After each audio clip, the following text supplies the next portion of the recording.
Through a Scottish Prism, the programme that is unapologetically pro-Scottish independence and anti-Westminster rule. Everything we say here is viewed through a Scottish prism. Brought to you by Barhead Boy.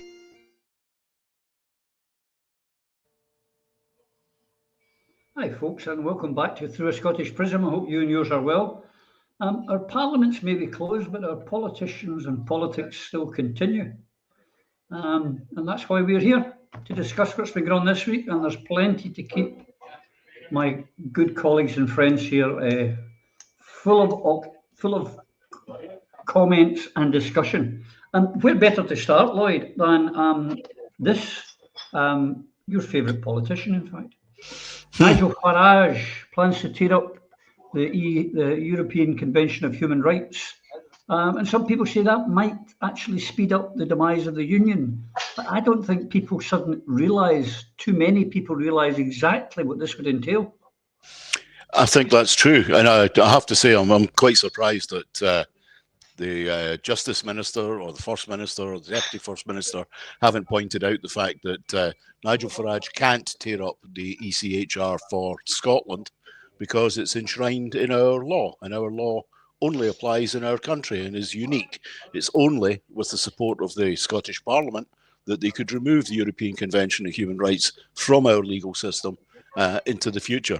And I have to say, this is this could well be a great assistance on the road to independence if the current leaders of the Scottish Government, the current leaders of the Scottish National Party, actually got up on their hind legs and pointed out that fact, that it's in our law, it's our law, and only our Parliament can make the change that's required.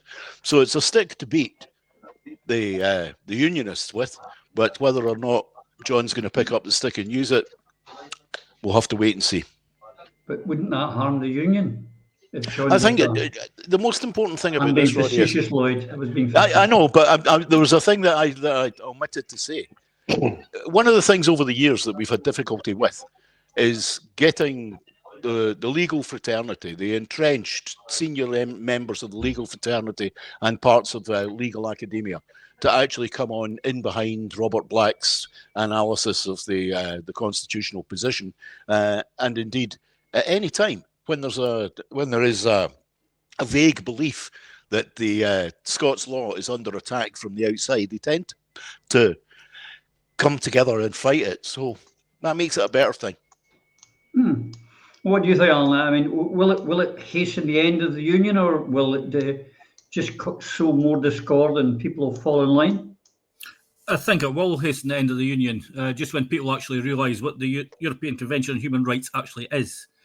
I mean, Farage just now is using the excuse of asylum seekers coming here, immigration, these foreigners, they're getting too much rights and it's been forced on this country, when it is nonsense. The laws of the European Convention on Human Rights were agreed by every single British government. They had input into that every single time. Didn't the British actually write it? They wrote the very first one, yep. Yeah. Yeah. Now, Lloyd is correct that the Scottish Parliament would have to agree to the changes because it's incorporated into so many of our laws. Or Farage could just abolish the Scottish Parliament. And I think that would be his dream, to abolish the Scottish Parliament. But like I said, people have got to remember what the European Convention on Human Rights are. It's the right to a fair trial. Without them in place, Alex Salmond would have went to jail. It is about the freedom of speech and protections. What are we all doing just now? Trying to defend our freedoms of speech and the right to protest. It's also a freedom against torture. That's what our human rights are all about. And using really ridiculous arguments about the asylum seekers are getting too much rights because of that imposed on us by other countries is just total and utter nonsense. And everybody's got to see through that. Farage has got to be kicked out of Scotland once and for all. He's got people crossing over from other parties, unelected in positions of power. At the next election, at the very first opportunity, these people have got to lose that power and be kicked out. We've got to make it quite clear here in Scotland that rights are rights of the people, not rights of Parliament, not rights of the billionaires like Farage. we have got to make sure our people's rights are protected. And we cannot go on saying we are being imprisoned or lifted by the police because of what we are saying if we're not prepared to defend the rights of every other person for doing exactly the same thing.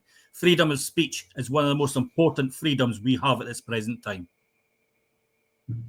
But what worries me, Phil, is if you think about Farage, who gets far too much publicity for actually what he has with his 5 MPs. With the Brexit was carried through with 350 million a week. It will go into the NHS. Then we had it, get Brexit done and everything will be fine. But what people they're saying, well, this is so we can send back these immigrants who are causing you all your problems. They're not telling you that it's a right to a fair trial, it's a right to life, it's a right to food, it's a right to all sorts of things. It's all those things are not being highlighted, and our mainstream media are not saying to the people, listen, this isn't just about immigration and what sending people back, bump, bump, bump. That's a worry. Yes, and their mainstream media is complicit, absolutely complicit in this, because they know fine well that the fertility rates in the West are around about anything between 1.2 and 1.7, when you need per couple 2.3 just to maintain the population. So what we need, immigration in the West, America, Europe need it, because everyone that's retiring, who's replacing them? There's not enough to replace us to pay the taxes, to pay your pension. So it's mostly immigrants that come in, that work and do these kind of jobs. That fact has been ignored. But this Nigel Farage, he has no right. Even the Irish Mirror are saying this. Lloyd's absolutely bang on. He's got no right to tear up the Good Friday Agreement amid plans to renegotiate a peace deal. I mean, can we renegotiate the Good Friday Agreement to get the ECHR out of it? That's something that happened very quickly. He says, well, it may take a wee bit longer, but he thinks he can do it.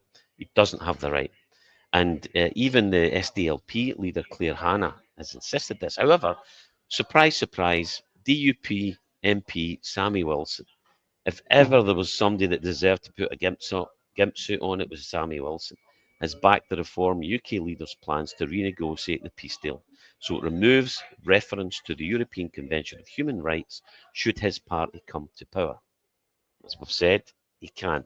And the clue here, the DUP, Sammy Wilson, and these radical Christians, supposedly Christian, not very Christian, is it? Are all supporting Farage. Farage stands for the extreme right wing, and it's winning. So either unify behind the Liberate Scotland and gain independence, get our country free from this, or start painting your mini roundabouts with the St. George's flag.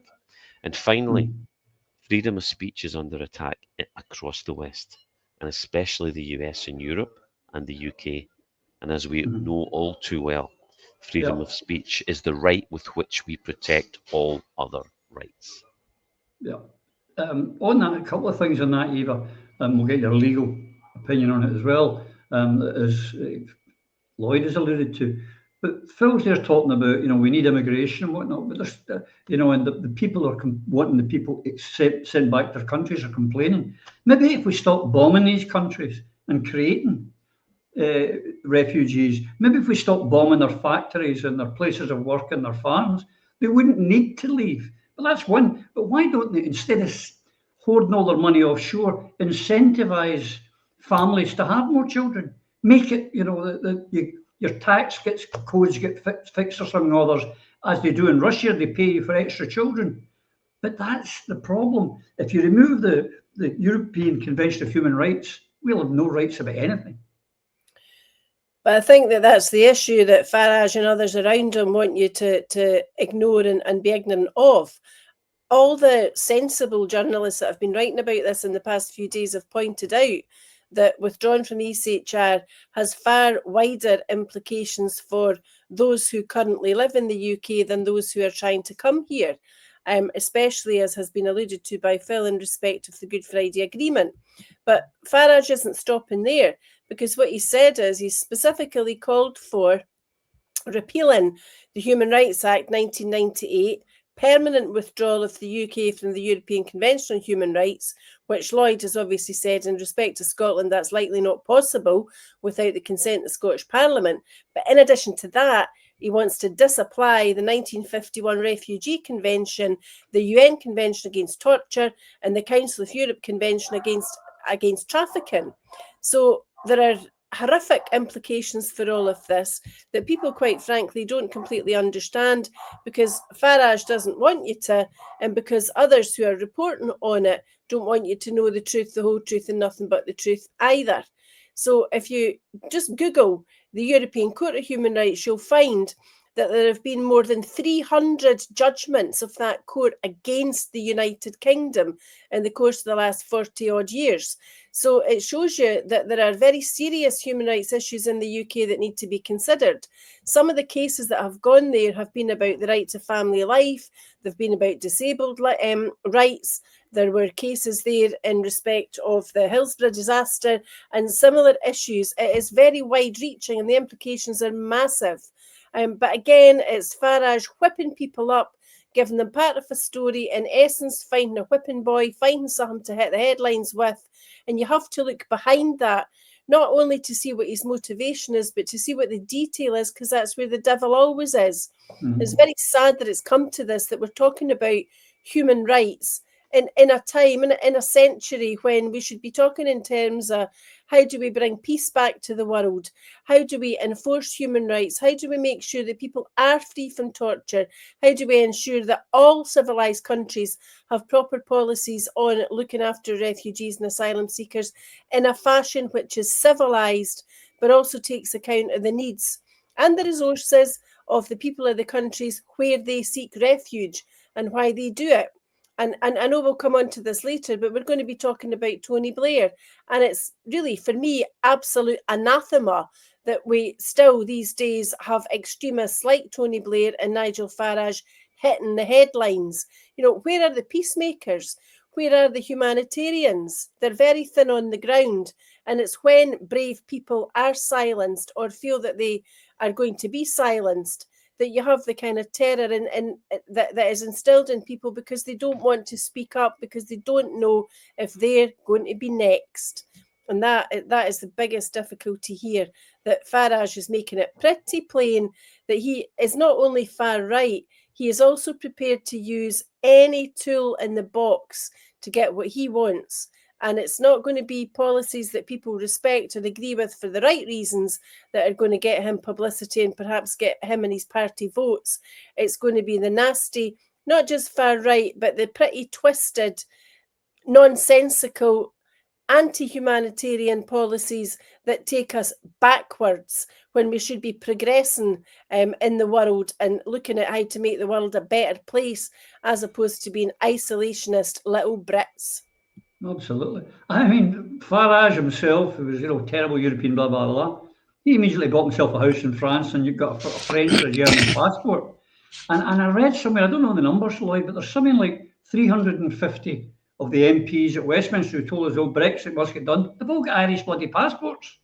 The hypocrisy of them all is ridiculous. But what I would say is removing rights, we need more rights. We're seeing in the independence movement where, election after election, the right to self-government is being stopped. The right to a referendum has been stopped. That we have an unelected head of state. We have an unelected second chamber with 800 members. We have people getting arrested for stickers. Remember the people who were putting ribbons on lampposts. We need more rights, not less rights, surely. I don't think there's any question about that, Roddy. But these are the very issues that our parliament and our government should be challenging.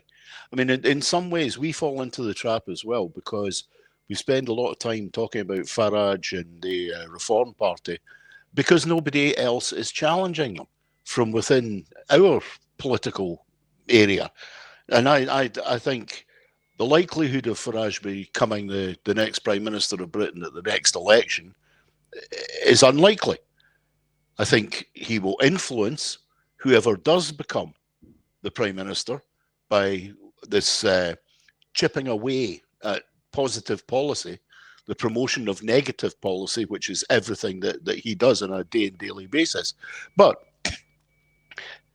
what we have to recognise is that European Convention of Human Rights particularly actually provides us with protections as Scots, but we have to actually have a government that recognises that as well and applies those things.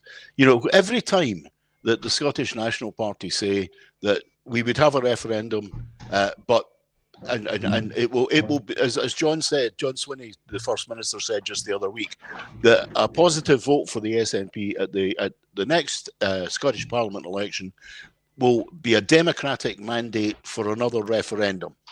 Now, that's all very well to say, but where is the proof that that will be the reality? You know, where is the proof that it's unsustainable and anti-democratic not to provide us with the means for a referendum? Now, if that's the case, then why don't we take the action now? But John won't take that action. Nicola Sturgeon took the action by going to the Supreme Court and effectively having the referendum route cut off at the pass. You know, that's not going to happen. So what we need to do is we need to make the applications under the European Convention of Human Rights on our government doing it on behalf of the people.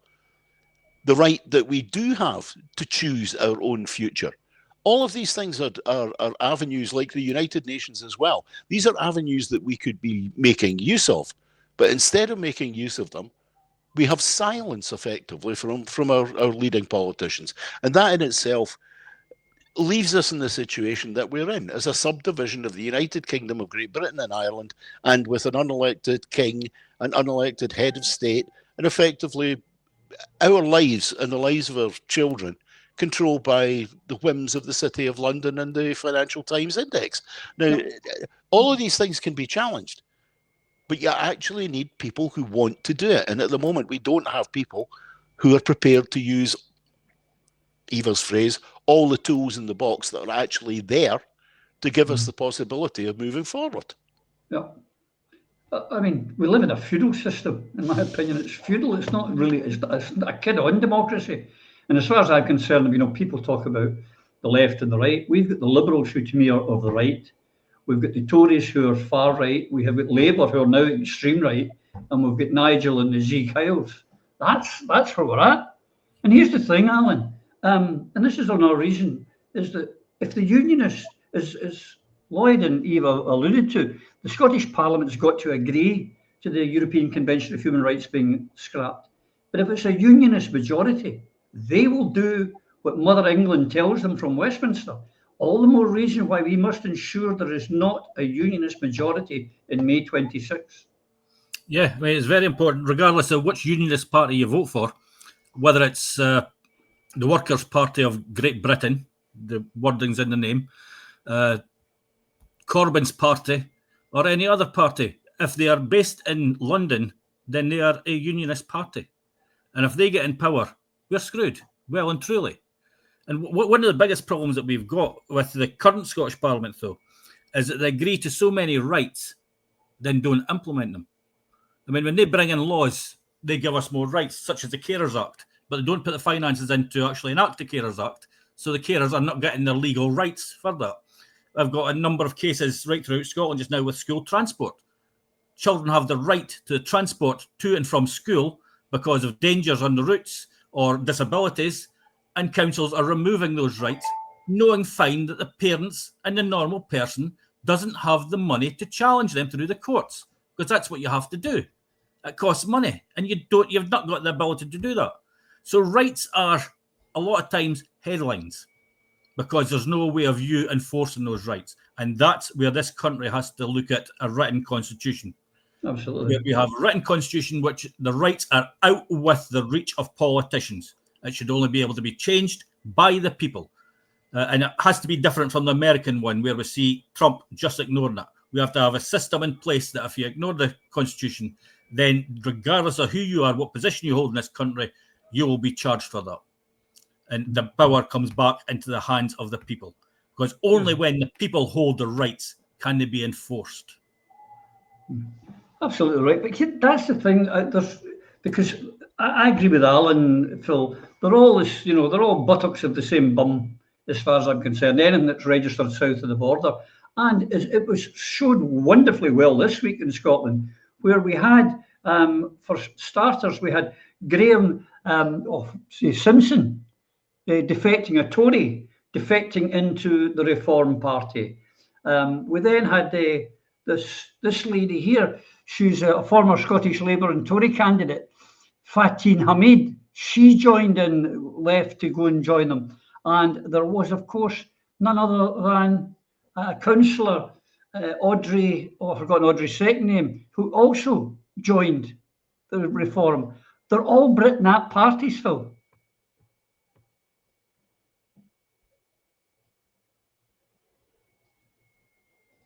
Sorry about that. I forgot the mute and had it on, but I felt it was a wee bit of background noise in here, so I felt I had to put it on. Yeah, it's the same thing. We know this is going to happen. They're not really changing party. They're changing colour or flag or title, but what's the policy difference? That's the issue here. What is the policy difference? And it's like, and even the whole. All of these issues are tied to the same thing. It's Farage win. It's what they want. They want a continuation of the policies that have been put in place, regardless whether it's the Labour cheek of the arse or the Tory cheek of the arse, or if they paint one of them in Reform colours, it doesn't make any difference. I mean, three cheeks of the same arse, that's an interesting one, but it's the same arse. It doesn't make any difference. The point is the extreme right need to stay in power. And for those who are really in control, they want this story to run that Britain's in trouble and Farage is a change, to generate the illusion that this will change anything. It won't. He goes further right, and that is exactly what the asset strippers of the West, the corporations, the lobbyists and major shareholders that are behind these investments and these corporations, the network of proxy wars that have been set up to retain the Western American hegemony by stretching and undermining the BRICS main players, Russia, Iran, and the main course, China, which has been stated publicly by America that that's what they're going to do. They're finally going to pivot. And if you doubt this, you should understand the RAND Corporation paper, Stretching Russia from 2019. It's called Overextending and Unbalancing Russia. And its subtitle is Assessing the Impact of Cost-Imposing Options. Check it out. Download the PDF. April 24th, 2019. Go on, read it, download it, understand what's going on. And it can be summarised as a report that comprehensively examines non-violent cost-imposing options that the US and its allies could pursue across economic, political, and military areas to stress, overextend, and unbalance Russia. And why have we got a proxy war against Russia with Ukraine? Why have we got a proxy war? Why is Israel trying to control the Middle East? Why are the West looking to pivot towards China? Because they want to retain Western hegemony. At the very least, they knew, even in the RAND, that in this paper, that stated that Ukraine would be destroyed. Why did people allow this to happen when we knew that was the plan all along? So, if what it and others tell us, this RAND Corporation paper, that the long-term strategy is written by the right-wing think tanks, and all they need to do to make the parties so similar that they implement the same policies. Thatcher and New Labour was the real breakthrough. That's when Britain really fell into line. It's no different now. Only independence, nothing else, will get us out of this. That's it. Absolutely right. Bang on the money, Phil. Because that's absolutely true, isn't it? I mean, if we just go back a few governments, when it was the David Cameron, the Tories and the Liberals, and they're rubbish, let's get them out and just have the Tories. And we got the Tories, oh no, they're rubbish, get them out. Let's bring in Labour. Oh no, they're rubbish, let's get them out. Farage, Nigel's the man to do it. People don't need to realise, surely, it's not the different parties, as Phil said, they're all just different labels. It's the system that's wrong, the form of governance. That's what has to change. What has to change is that Scotland has got to stop being governed by remote control from Westminster. Mm-hmm. Because I hate to say it, there is a bit of truth in referring to Holyrood as a pretendy parliament, because in many respects it actually is. And there are those who say they denigrate it because they refer to it as being a creation of Westminster. It is, but it's something that we can do something with if we had that unity within the independence movement that we speak about every week. Because the issue for Scotland is that the Scottish people do not have control of their own resources. Therefore, the people of Scotland are in no position to prioritise their own needs or to dictate how their resources are spent. And our greatest resource will remain our people. And the people of Scotland at the moment are quite correctly scunnered with every damn political party because they've been let down repeatedly by them all. Now, I don't have a special place in my heart for the Tories, but I understand that there are people in Scotland who will vote Tory, and there are people in Scotland who are nice Tories who also support independence. But the people of Scotland put their trust in the Labour Party for decades, and it got us the feeble 50 who did bugger all to enhance the prospects of the people of Scotland. I've said it before and I'll never tire of saying it. My own Labour MP, Martin O'Neill, said in the House of Commons that it was the purpose of the Labour Party in Scotland to lower the expectations of the Scottish people. It's in Hansard, that's what he said. So these Labour MPs were eventually replaced with Phil and the other 55 SNP MPs who went down to Westminster to fight for our independence, and were unable so to do because the leader of the party at that time didn't let it happen. But the people of Scotland understand now, perhaps more than at any other time in Scottish modern political history, that the way to attain or to begin to regain independence is to have an independent supporting majority in Holyrood. Because whether it's a creation or a creature of Westminster or not, if we have a majority of independent supporting MSPs in Holyrood, that is a signal not just to the world that Scotland is on the march, it is a signal to Westminster that the Scots are on the rise and they're going to take this shit no more. That's what needs to happen. Because the people of Scotland's values are not the values of Westminster politicians in the main. The people of Scotland do not, under any circumstances, support weapons of mass destruction on the Clyde. They do not support illegal wars. They do want to be welcoming to those refugees who need a safe place to live and to put down their own roots. And that is in part almost in our DNA as the result of our own experiences as a nation when we were either cleared for economic reasons or we had to emigrate to make a better life. It is happening now today. There are people I know, there are people right across Scotland, particularly those who used to work in places like Grangemouth, who are having to consider emigrating for work. The birth rate in Scotland is not what it should be. The birth rate in the UK is not what it should be. However, you cannot address that reducing birth rate in real terms unless and until you give people hope and wherewithal of knowing and having the confidence of knowing they're going to have jobs and they're going to be able to overcome difficulties within the current cost of living crisis or the current fuel cost crisis. And none of these areas are going to be addressed by any government in Westminster because it's not their priority. They don't actually care about how normal people live. They don't actually understand about the priorities of normal people. And they certainly are completely and utterly divorced from the reality that working class people have to consider on a daily basis. And in that regard, what Alan had to say about enforcing rights is hugely significant. You cannot enforce any of your rights in Scotland unless you've got the money to do it, because the chances are you won't qualify for legal aid or you'll not be able to find a legal aid lawyer. And the only way that you'll be able to get rights to medical treatment where you've waited far too long for treatment, rights to an educational assessment for your child, a right to a social work assessment for an elderly relative. You'll only enforce these rights if you've got a lawyer prepared to stand up and shout for you, because all the processes in Scotland in the last few years have gone to pot because the SNP wanted that to happen too. So the way to fix all of this is to think very seriously about Scotland's priorities. What is our budget? What would our budget be were we an independent country? What would our motivation be if we're an independent country? What rights do we want to secure? How do we want to live? And all of these things are up for grabs next year for the Holyrood election.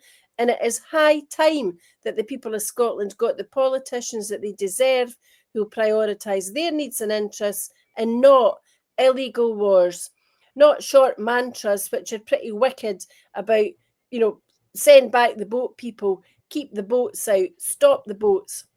These are not in the main the values of the people of Scotland. The values of the people of Scotland are humanitarian, but they're about doing a hard week's work and getting a decent reward at the end, being able to pay your way and having a wee bit extra left at the end of the week or the month to put by for a holiday or for Christmas or a birthday or something nice for a wee treat. And these are all things that are being denied as the result of the behaviour of Westminster-centric politicians who don't give a flying fig about how the normal people of this country actually live or should be living.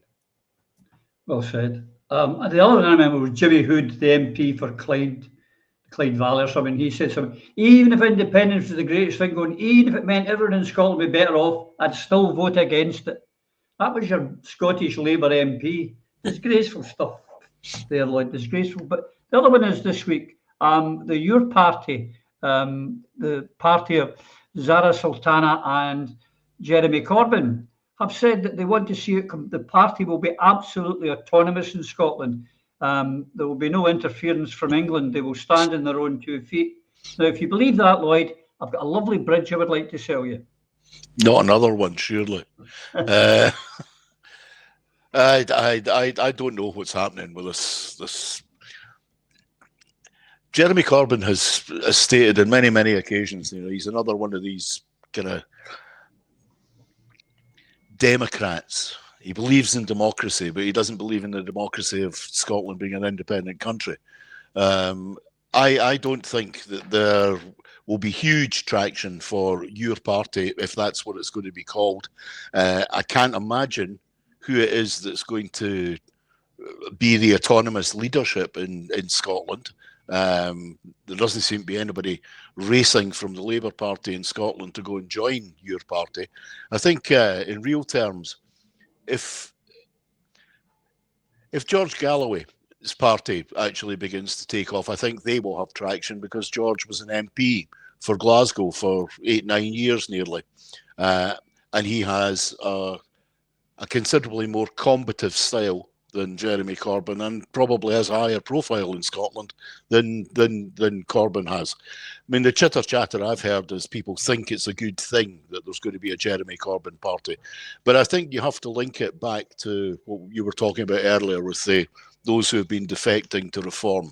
It's very interesting, those that have chosen to defect to reform, because I think what that tells you is, particularly with Graham Simpson, who was very likely not to be high enough on the Tory party list to get elected next year, or he knows very well that the Tory party's fortunes are in utter and complete freefall, that the jump to reform, and being the first one to jump to reform from the Scottish Parliament, gives him pretty much top of the pecking order. Same goes for the two councillors, but I note with interest that one of the Labour councillors that's jumped was previously a Tory candidate. Now, where have we heard that before? Folk that were Labour, then were Tory, and then jumped to the new party that was just formed. These are people who are trying to play the system. And to some degree, what's assisting them more than anything else is they have made the same calculation that we made on this programme, that sensible people make, which is this. At next year's election, Reform will not win any seats in a constituency.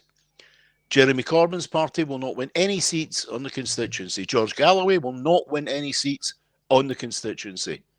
But if the Scottish National Party carries through with the folly of SNP in the constituency and SNP on the list, then they are laying down the red carpet for the likes of Nigel Farage.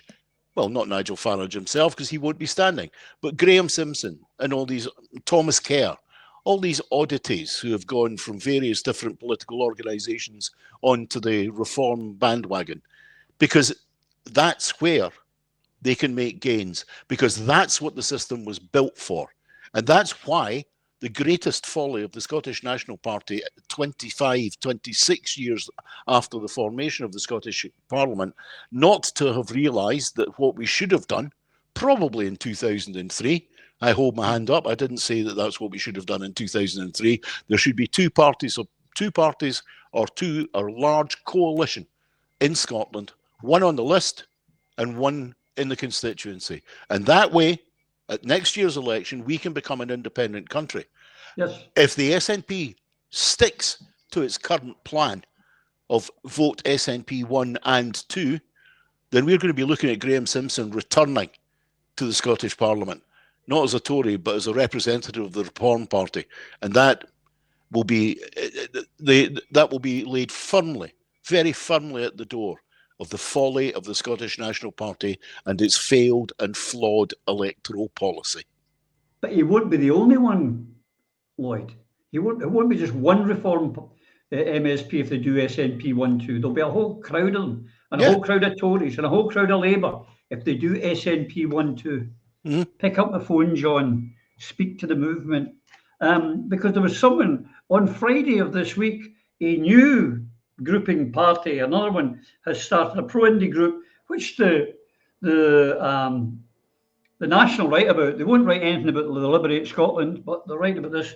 The Independent, they're called the Platform for Socialism and Independence, PSI, was launched on Friday of this week, an independent Scottish left party that stands for socialism and independence.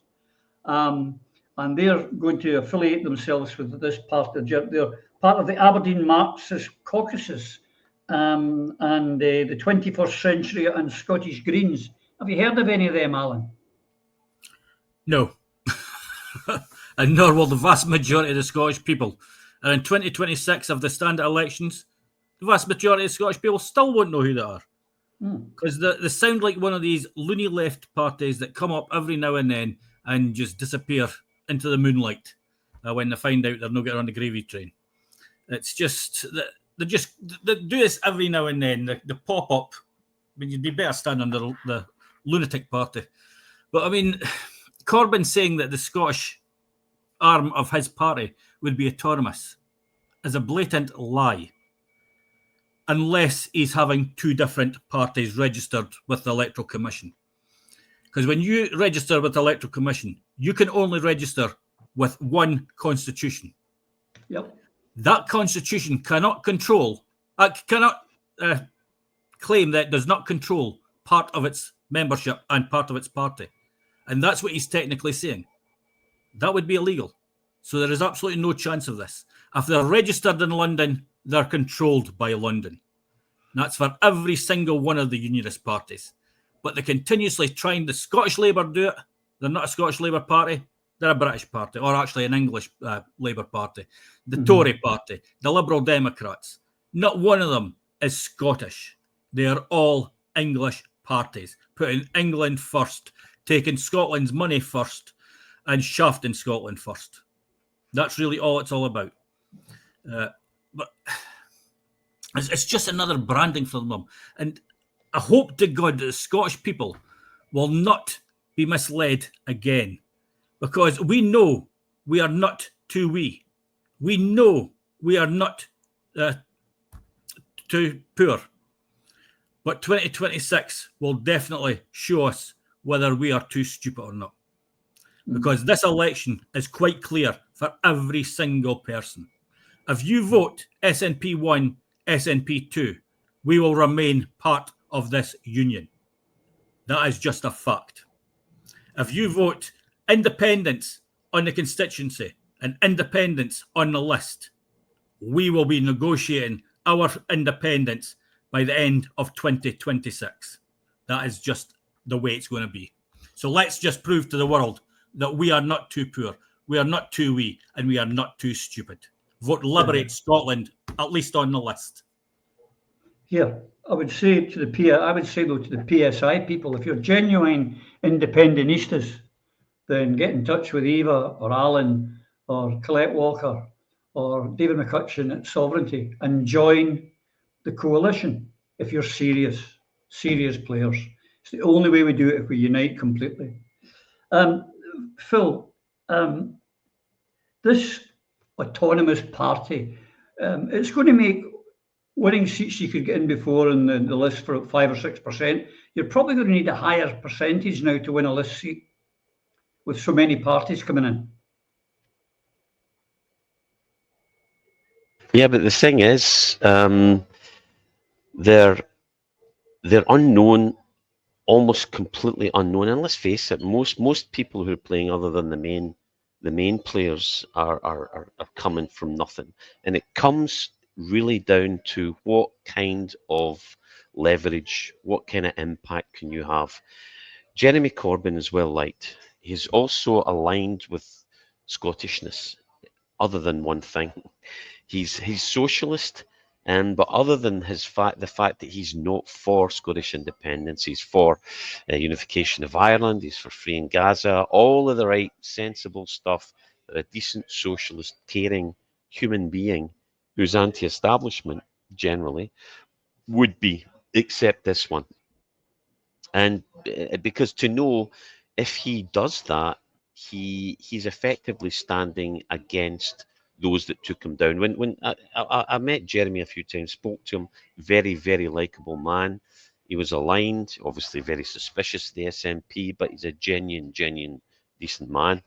But when he was brought in as leader, I think it took 10 days for an Israeli newspaper to produce a 10-point critique on why he was anti-Semitic. And suddenly the main press ran with it, and out he went. So that was a stitch up because he was threatening Western hegemony because he didn't want to do the things that Britain was doing. So he will fly straighter, and this is the compromise that you have, that all politicians have to do to one degree or another. If you don't, you end up with the People's Front of Judea and the Popular People's Front of Judea and the Judean Popular Front, and that's what we're facing right now. Yeah. We're getting individuals who have influences, as Lloyd has pointed out. George Galloway has more clout than probably, now that Alex Salmond's gone. In Scotland, without Alex Salmond, Alba are limited. SNP are there because of Alex Salmond and his ilk and all the work that people like us and so many others, including many in Alba, put into it. So this has become such a firefight.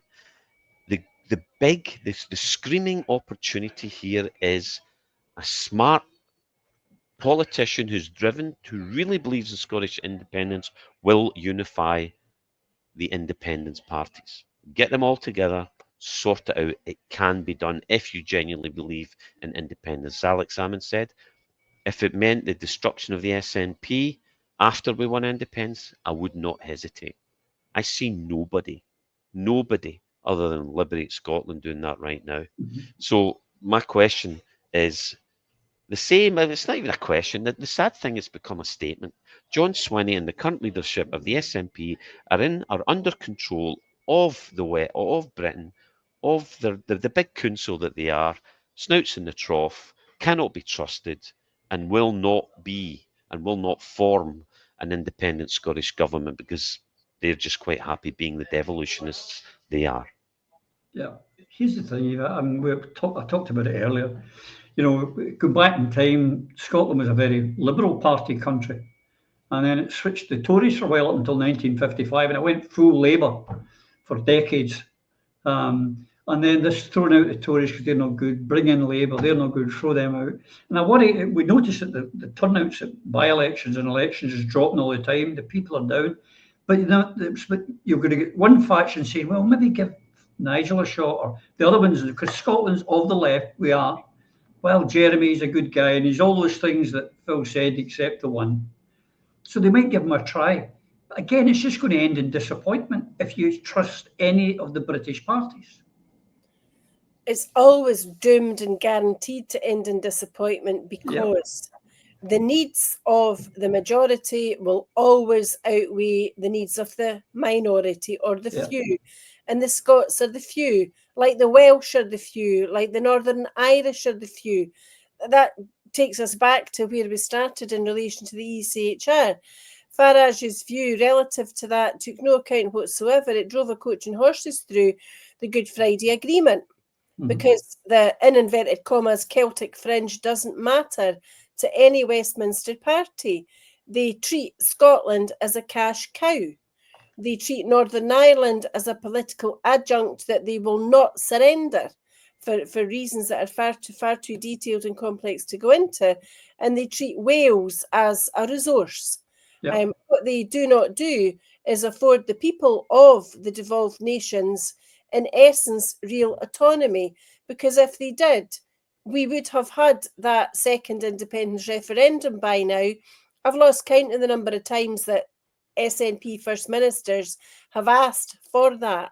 And they're going to ask for it again if they win next year, and they're not going to get it again. That's democracy. That's Westminster rule for you.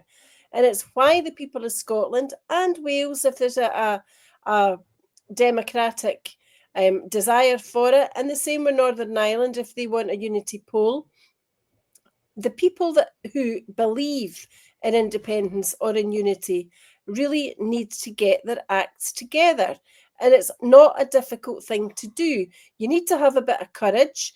You need to be able to not be worn down by or taken in by the baubles that there are in Westminster or what is on offer at Westminster, or thinking that you're a big fish in a wee pond if you're an MSP or a leader of a group in the Scottish Parliament. It would be much better to go down in history as the leader of the Scottish independence movement who actually regained independence and took Scotland to her rightful destiny. You know, we've said so many times that the reason why the Liberation Scotland application to the UN is properly founded is because there are a lot of reasons why Scotland should be recognised internationally as an independent nation. We are historically a nation with a territorial geographical extent. We have a language, we have a history, we have culture, we have music, we have a separate education system, we have a separate legal system. There are almost innumerable reasons why the Scottish people are entitled to deserve the right to choose to be an independent nation legally and constitutionally. That is what we need to do, because when we regain our independence, we build the country that we in Scotland want and deserve. We build a solution in Scotland for Scotland, and we build it by Scotland. Unless and until we do that, we will have decisions in government and proposals and plans constantly imposed on us by a Westminster-centric government that we did not elect. There are 600 MPs from England, there's 50 odd from Scotland. Under no circumstances can that minority ever rule the majority. So for as long as Scots MPs go to Westminster, they are voices in the wilderness. But they would not be voices in a wilderness were they representing the people of Scotland in a truly autonomous, independent Scottish Parliament, where they could talk about the Scottish budget in real terms. What are we bringing in Scotland? What do we need to spend in Scotland? Where do we need to spend it? How much have we got to spend on housing? How much have we got to spend on social work? How much have we got to spend on education? How much are we not any longer spending on illegal wars or weapons of mass destruction or acting Billy Big Boss on the world stage? These are the decisions and the actions that the representatives, the democratically elected representatives of a Scottish people would be able to take day in and day out in an independent, autonomous Scottish Parliament. And that is what we need to do. That's how we'll turn Scotland around. If we go to Westminster with a begging bowl for any longer, then those words from 1820 will come true. Scotland free or Scotland a desert. Correct, absolutely 100%. The other thing about reform in Wales, they're talking about banning the Welsh language, the Welsh flag. They want to see just one football team in the British Isles, one rugby team in the British Isles. They want to see one national anthem in the British Isles. And if you think they're going to let Scotland, because they're going to do it to Wales and not do it to Scotland, wise up, folks. Don't try and push it. But will the UK exist? Because this is doing the rounds, Lloyd. I don't want to make about it. And that is Rachel McCounts, your favourite person, heading for an IMF bailout. Is this just the right wing making noises, or is it possible? The worst thing that can ever happen to Britain, and it's happened once in my lifetime, is an approach by the sitting British government to the International Monetary Fund for a bailout. It resulted in calls for Britain to be stripped of its UN Security Council privileges. It was absurd at the time, but what it was really about was creating the ground for Margaret Thatcher to become the Prime Minister of the United Kingdom in 1979 after they got rid of Callaghan and Healey. Now, I don't see this as being anything than poking the bear. It's been for a little while. There have been noises out of those who carry weight in the City of London that Rachel from Accounts is not up to the job and they want her gone. Maybe it's now got to the stage where they're really putting the scare stories out there, because the one thing that they do know about Starmer is that when it comes right down to it, Starmer will look after Starmer long before he'll ever be honest and faithful to his friends or indeed to his latter-day comrades. I can't see this having that much veracity in real terms, other than where does the yearly billions for Ukraine come into this equation? Because if the commitment to the Ukraine is the commitment of Europe and the commitment of the United Kingdom to provide Ukraine with loads and loads of money, then the first thing the IMF are going to say to you, like they said to Jim Callaghan when they told him immediately cut the social security budget, immediately cut welfare spending, the first thing they're going to say is, well, don't send that money to Zelensky. So that's why I'm ambivalent about it. I don't think the IMF is necessary where the Labour Party wants to find it, because any appeal to the IMF is the ultimate surrender, and you can more or less guarantee that you will not win the next election if you go to the IMF. So I think it's just shaking the cage to get rid of Rachel from Accounts, really. Yeah. Alan, the other thing about the IMF, I mean, it really is just a branch of the American government, as is the World Bank. And so I would disagree with Lloyd that they'll tell them to stop funding Ukraine because they're buying weapons from the American military-industrial complex. But they will tell them to cut social payments, pensions, and all the things that affect the people at the bottom end of the British market, if it is a true thing. That's why I don't believe it's a right-wing thing. I think Labour have done it themselves. They're having major opposition to their cuts in welfare. They wanted to go further than what they've actually proposed. But the people there's been a backlash on that. And people are saying, no, if you do that, we're going to attack you, we're going to bring you down. But if they then say, IMF are forcing it on us and bring that in, so they get their own way and blame someone else. So that I might be wearing a tinfoil hat, but I don't trust them as far as I could throw them, to be honest. But I mean, what this does show, though, is that in 2014, we were right again, because it wasn't about better together. With the way Westminster run their economy, it was suffer together. And we have suffered for the last 10 to 11 years on there. Remember the word? Stable economy. How stable is that now? I mean, even when Truss made her budget, remember the latest Prime Minister that we had? She made a budget and nearly bankrupted the country. What did they do to make up that money? They put tax on our oil and gas, raising £80 billion, and Scotland got £1 billion out of that. Mhm. Now tell us, if we had been in that position, we put a tax on our oil and gas revenue, and we got £80 billion, we would have spent £80 billion. That's where the difference is. When they raise money in Scotland, we don't get it. They do. And they still can't get their economy in good working shape. Could you imagine us on a smaller country, smaller population, having that amount of money? Poverty. And that's just from oil and gas. That's Yes. not from whiskey, salmon, and all the other things that we do. Yep. And we're electricity bills being brought right down because we've got far more than we could use. So in independent Scotland, it's a no-brainer. The English cannot run their economy. So it's time to put Scotland first, people, in 2026. We have got to vote independence on the constituency, independence on the list. And when we get these people with backbones into Holyrood, then it is independence, the first bill through that parliament, saying goodbye Vienna.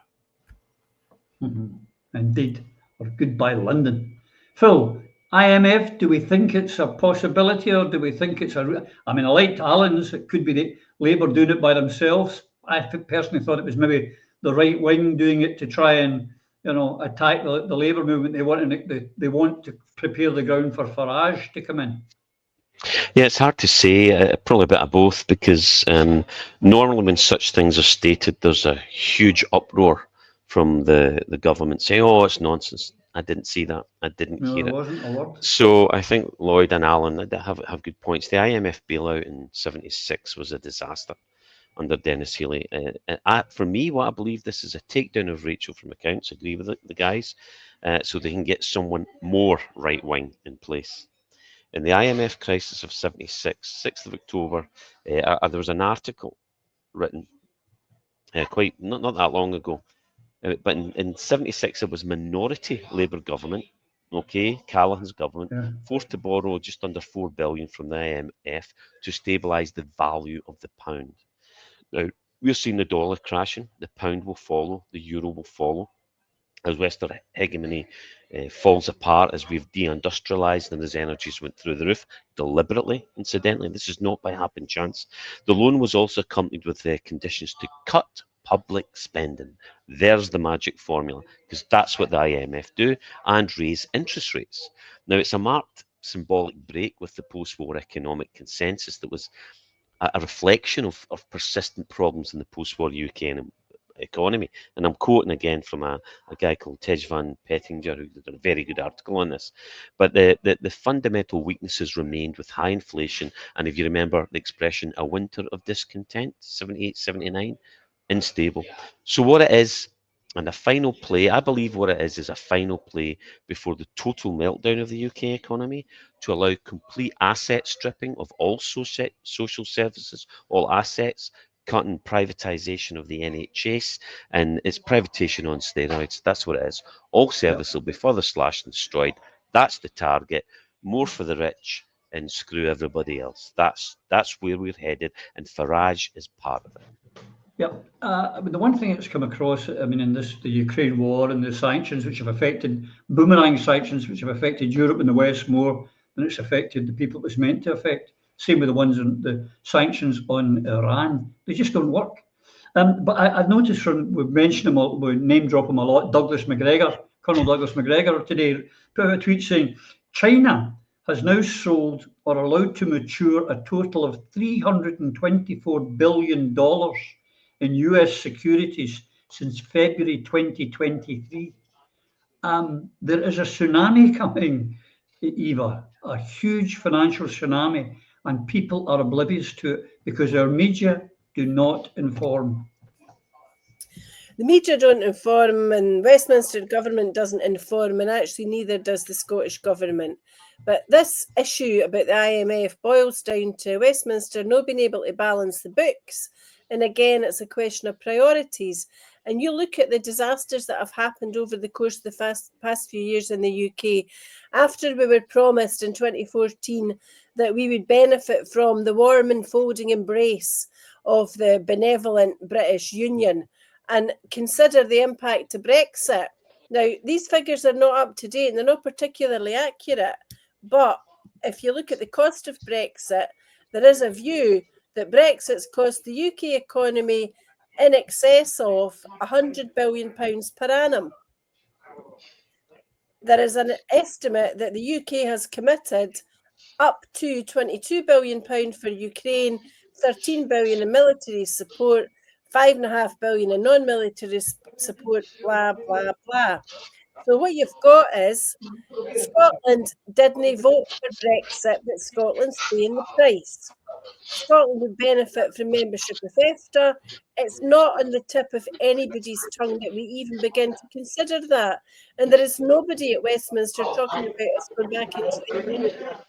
The spending in Ukraine is highly controversial, but it's huge.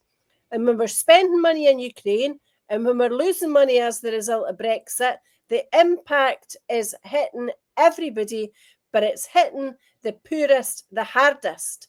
And that is why, when you've got a limited budget like we've got in the Scottish Government, like Scotland has generally, we're the dafties that are earning the money that's going down to Westminster, that's bankrolling them, that's enabling them on the world stage to offer money to Ukraine, that's enabling them to organise meetings with Trump about what are we going to do about Palestine. And all the time that this is happening, drugs death in Scotland are rising. NHS, as we said earlier, has various crises from time to time. We have issues about the poverty-related attainment gap in education, and the very nuts and bolts, the bread and butter of people's lives are constantly jeopardised on a daily basis. That's what Westminster Government does, because it is too far away from the hearts and the souls of the people that really need to be helped and helped today. So I echo what Alan said about people voting Liberate Scotland. If actually the people of Scotland are galvanised into action and we have a political revolution, what we can do next year is begin to rebuild our country and to transform Scotland into the country that we were destined to be as the result of our natural resources and our human resources and our common determination to succeed. That's what we need to harness together and turn this around. Because in 2014, people spoke about what would the cost of independence be. Well, in 25, 26, they should be talking about what is the cost of the union. No. Because for some people, the price of the union is premature death. And for other people, the price of the union is unnecessary poverty. And these are the scourges that we need to consign to the dustbin of history without delay. Absolutely. And one of the things the lying Labour Party, and I use the term lying, if you don't like it, boys, sue me, said before they again, one of the many lies, apart from Grangemouth, was that we're going to reduce our fuel bills dramatically. Lloyd, at one point it was up 1,000, then it was 300, and in fact they've gone up by about 300 or 400. They're going up again, but not just because of the cap. The reason being, and they're trying to get us to take more nuclear power. It's to actually they need to raise extra money because it's spiralling to build this nuclear power station down in England for England. So everyone in the UK, Wales, Scotland, Northern Ireland, north of England, who won't see it either, are going to have to pay a levy of extra electricity to subsidise our nuclear power. And they're all, your green energies are all subsidised. Nothing's subsidised quite like nuclear. Yeah, absolutely. But hey, look, let's put, for us, for the Scots, let's put the blame where the blame really has to be in this circumstance. We are an energy-rich country, and our government, our current government, is going along, effectively is walking the same walk as Ed Miliband. We sold off our wind farm, our wind power, for an absolute pittance. Instead of putting it out to an international auction and, more importantly, retaining a serious percentage to go directly into the treasury of Scotland at this current time, a devolved Scotland, We rolled over and let our bellies be tickled. Yeah. The real fault here lies with the Scottish National Party government in Edinburgh, that instead of, and it's not about a stick to beat Westminster with, it's about telling the truth about the nature of the natural resources of this country. It's about telling the truth about the fact that that those who are at the bottom of the ladder in our country, who we could be able to help to a great degree because of the level of energy that we actually are capable of producing, that we can't do that because we've rolled over. We should be saying, the Scottish National Party should be saying, the Scottish Government should be saying, this is our energy. We want a slice, even if they know that the Westminster won't give them it. But these are the tools we need to be using to get the message across to people that there is a positive future for Scotland, instead of just going, ah well, which is effectively what they've done. They've done it with the Freeports. They did it with Grangemouth. Now, Grangemouth is the beginning of this. Grangemouth was the platform on which to say, we are an energy producing country. Our great resource, one of our greatest, if not the greatest resource we have, is in our oil and gas and our renewable energies and in hydropower. All of these things. But they didn't. They made it, there wasn't even a whimper when Grangemouth closed. Where was the anger? Where were the genuine attempts to save it? Knowing full well that it required investment. Of course, it required investment. Any ongoing, I mean, if we're going to have an oil industry for the next 50, 60 years, then of course there was going to be maintenance and development absolutely required for it. All of that should have been factored in. Who went in on day one when they were elected and became the First Minister or Deputy First Minister or Finance Secretary and said, right, the essential elements of our economy, what state are they in? What needs to be done to make them better? What needs to be done to maintain them? None of that happened. So the blame for the circumstances that we're in, the blame for the fact that we're paying for English nuclear power and that we are being threatened by the imposition of nuclear power again in our own country, the blame for that lies very firmly at the door of the Scottish Government, nobody else. They have the power to do something about that, and that power is the mobilisation of the people of this country and lead us to independence. At that point, all of this becomes academic. But it's their fault. It's not the Labour Party's fault. It's not Ed Miliband's fault. It's our government's fault for failing to do the principal thing that is the purpose of any government, which is defend and protect your people. Yeah. It's a disgrace, Alan, that we have been asked to subsidise a nuclear power station in a foreign land to give electricity to a foreign nation, but we have to pay for it. Well, I mean, the reality is Scotland produces far more clean energy than it uses per household. I mean, our energy income that we get now could make the oil revenue look like pocket money. But at this present time, that doesn't mean anything to Scotland, because we will see very little of that, if any of it, because it is all going down to England to subsidise their economy, their nuclear facilities, their money going to Ukraine to fight illegal wars. That's what our money is being used on. If we were independent, we would be able to use that money that we have coming in, not just to lower energy bills for households, but to lower them for businesses. And that is a great incentive for bringing businesses to Scotland. Low energy costs. They would be knocking at our door, desperate to get in. And again, that would help us to create jobs and increase our economy to make services better in this country. But the reality is the SNP are not interested in it. The Greens, they can't even get people out to vote for their own flipping leaders. Never mind come out and vote for Change of Scotland. So we're in this ourselves, people. If you want anything done, don't rely on anyone else. You are the one who has the power by coming out and voting SNP, voting independence. Yes, voting independence on the constituency and voting independence on the list. Because only then can we use the power that every single one of us have and free our land. Yeah. Next week, folks, Alan won't be joining us. He's going on a re-education course, and we will bring him back when he's suitably re-educated. The clock's beating us, Phil. There's a couple of things I want to get in. And one of them is, and I know it's something you're very interested in, Alan made a quick, reference to it there. We've got new leaders of the Scottish Greens. Poor Lorna Slater missed out on being returned. But we've got two young members of the Green Party, one being Ross Greer, and the other one, that's terrible, her name's slipped me at the moment. Do you see a big difference with these new young leaders? You were breaking up a wee bit there, Roddy, but you're talking about the new Green leaders, correct? Yes. Correct. Yeah, this is MSPs Ross Greer and Gillian Mackay, elected as the new co-leaders of the Scottish Greens. Right, the pairs they replaced Patrick Harvey, who didn't seek re-election, and Lorna Slater, who was narrowly defeated in the leadership contest. Who can that? Narrowly defeated? Jesus, at least they woke up a wee bit. So he was the longest-serving MP, Harvey, after 17 years in a row, and Slater had held the role alongside him since 2019. They saw other challenges off, but let's put this in perspective.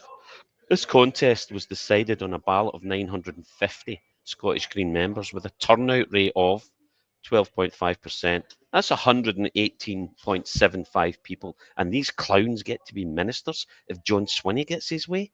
Pointless, tree-hugging, lentil-munching sandal wearers. Says he with the sandals on the day, but never mind. So Mackay won the first round, and it's like this.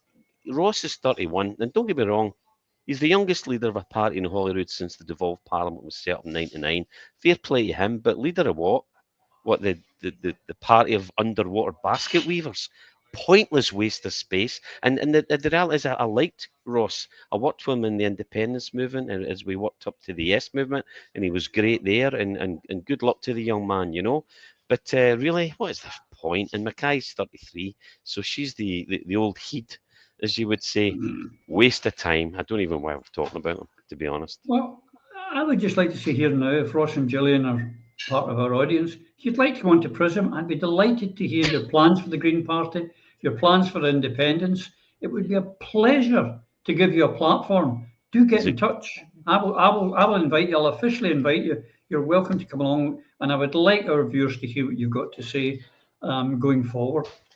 The last thing, Eva, and it's just a quickie, but it's the state of the country we're living in. We were talking right at the beginning about the European Convention on Human Rights and how already our rights are being eroded.